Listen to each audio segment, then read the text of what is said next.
ഒരു ദിവസം രാത്രിയിലെ ഒരു 15-20 വർഷം മുന്നുള്ള സംഭവമായത്. ഞങ്ങൾ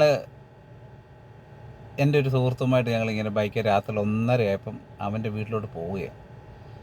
അവൻ പോകുന്ന സമയത്ത് ഇടയ്ക്ക് വെച്ച് പോലീസ് പിടിച്ചിട്ട്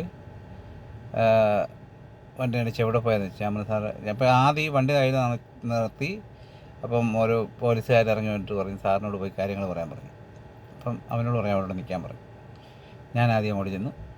എന്നോട് ചോദിച്ചു എന്താ പറ്റി. എന്നോട് ആദ്യം ചോദിച്ചു എന്താ പേര്. ഞാൻ പറഞ്ഞു എൻ്റെ പേര് ഷിജു എന്നാണ്. എവിടെ പോയത്. ഞാൻ സാറേ ഇവൻ്റെ അമ്മയ്ക്ക് അസുഖമായിട്ട് ആശുപത്രിയിലോട്ട് പോകാമെന്ന് പറഞ്ഞു. അപ്പം ഞാൻ ഈ വണ്ടിയിൽ നിന്ന് ഇറങ്ങുന്നതിന് നമ്മുടെ ബൈക്കിൽ നിന്ന് ഇറങ്ങുന്നതിന് മുന്നേ ഞാൻ ഇവനോട് പറഞ്ഞായിരുന്നു അമ്മയ്ക്ക് അസുഖമായിട്ട് ആശുപത്രിയിലോട്ട് പോവുകയാണ്, ആശുപത്രിയിൽ പോകാൻ വേണ്ടി നിൻ്റെ വീട്ടിലോട്ട് പോവുകയാണെന്ന് പറയണമെന്ന് പറഞ്ഞായിരുന്നു. അപ്പം ഞാൻ അങ്ങനെ പറഞ്ഞു. അപ്പം ഇവന് അത്രയും കേട്ടല്ലോ. അപ്പോൾ എന്നോട് എന്നെ അങ്ങോട്ട് മാറ്റി നിർത്തി. അത് കഴിഞ്ഞ് ഇവനെ വിളിച്ച് എന്തോ എവിടെ പോയടാ. അന്നേരം പറഞ്ഞു നിൻ്റെ പേരെന്താടാ. ഷിജു. നിൻ്റെ പേര് ഷിജു എന്നാണോ. അപ്പോൾ 2 ഷിജു. ഓക്കെ എവിടെ പോയടാ. സാറേ അവൻ്റെ അമ്മയ്ക്ക് അസുഖമായിട്ട് ആശുപത്രിയിലോട്ട് പോവാന്ന് പറഞ്ഞ്. നിങ്ങൾ ബാക്കി ഒന്ന് ഊഹിച്ചാൽ മതി. ഞാനിനൊന്നും പറയുന്നില്ല.